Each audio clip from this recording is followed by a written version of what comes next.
Donald Driver. So we didn't need them to contribute. This is the first time that I can remember in the Rodgers era where we really don't have a clear number one. And,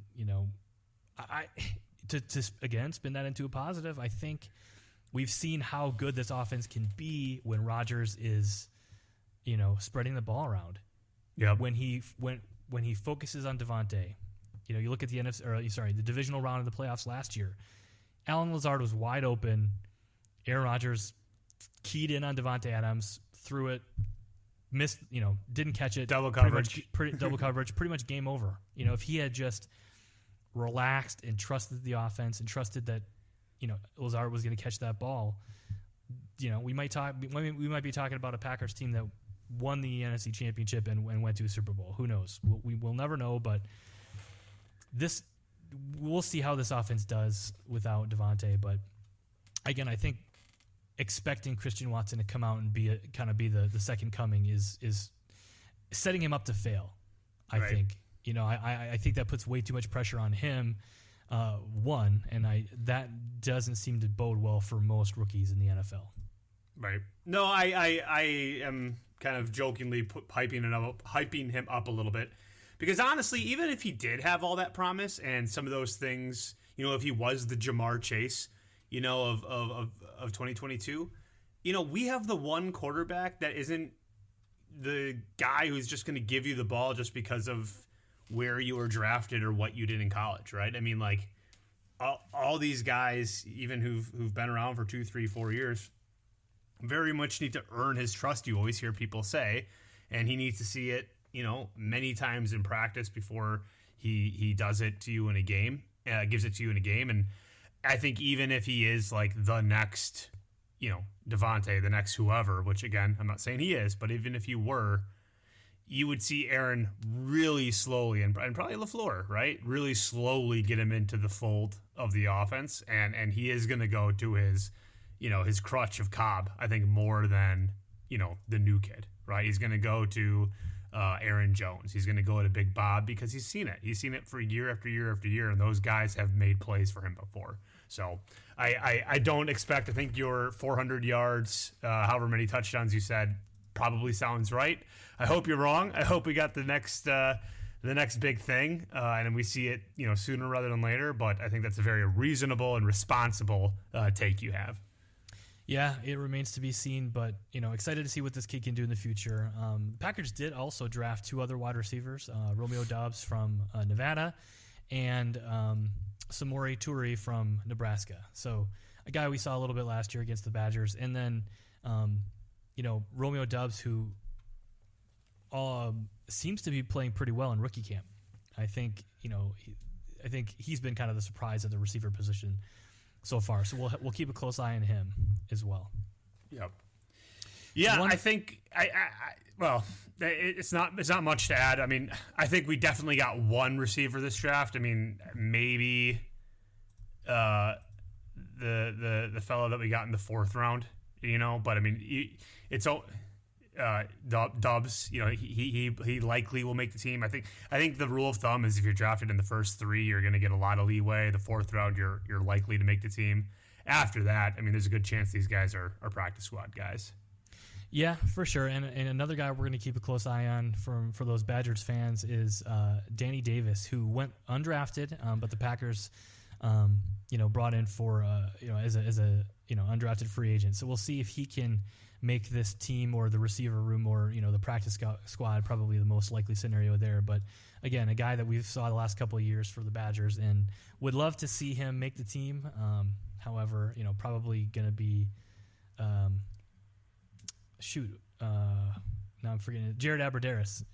We saw him do the same thing a couple of years ago, and I think he washed out of the league after 2 or 3 years, and I think the expectations are probably pretty similar for Davis. But again, another guy we're going to keep an eye on.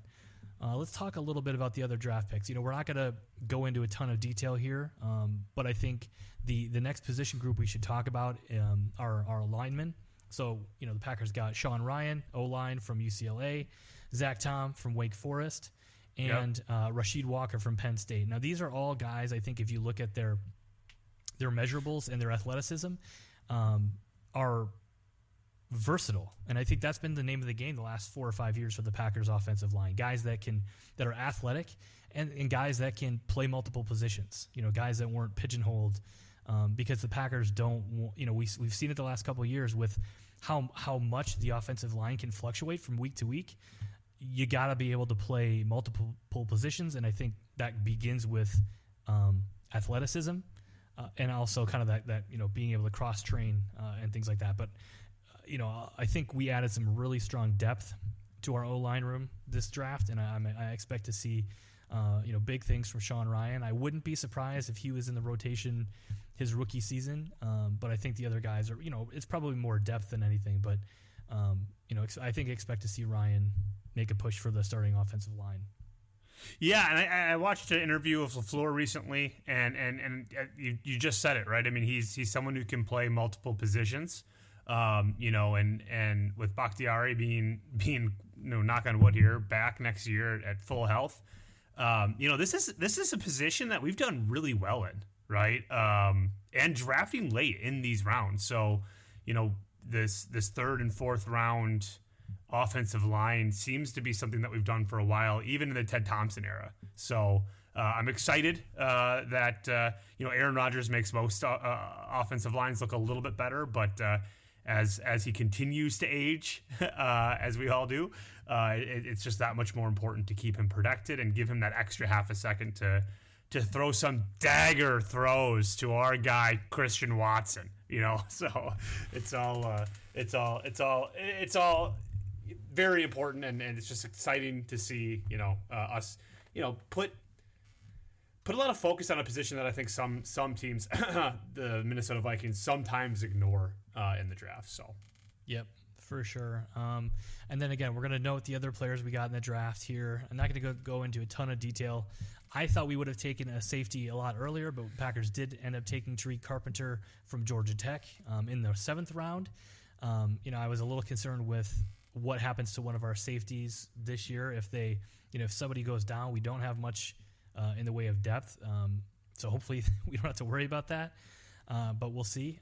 Other than that, the Packers also got Kingsley Enagbare, linebacker from South Carolina, Jonathan Ford, a defensive tackle from Miami, and that really rounds out this draft class. So again, some good pickups I think for the Packers. I do think we're a better team. I think we are a better team today than we were before the draft. I don't think we're as good as we were at the end of last season with the departures of MVS and Devonte Adams, to name a couple, and some key offensive linemen. But it remains to be seen. I think this is a great, really, really well coached team. I think our front office does a really good job identifying talent, and our coaching staff can develop it. So always optimistic.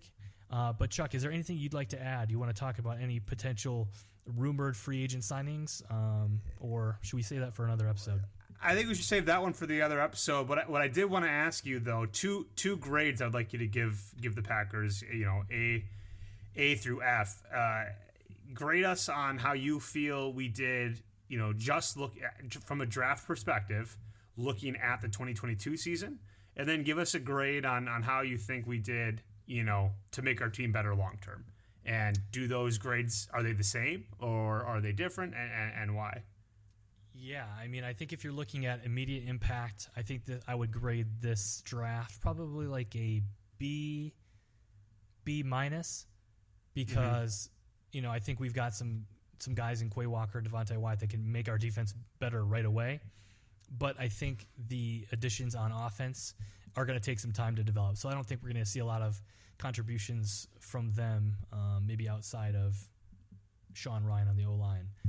I think long-term, though, there's a lot of potential. And I think the Packers look for those athletic scorers. They look for athletes in the draft. And like I said earlier, our coaching staff is really, really excellent at developing talent. So I think long-term, we'll probably look back on this draft and give it maybe a B plus, A minus. I don't anticipate, any home run hitters in this class, but again, we're going to keep our eyes on Christian Watson and yeah, that's right there, right? I mean, the long-term grade is going to come down to if the 1 and 2 pick were at least serviceable for a few years, and then if Christian Walker Watson, can be, a good receiver in this league and on our team for the next 4+ years. I think, that will be all eyes on him at this point. Yep, for sure. We'll watch it closely.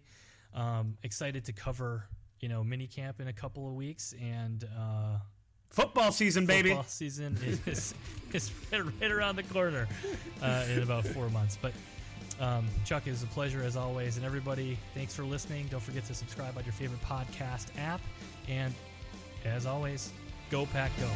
Go Pack Go.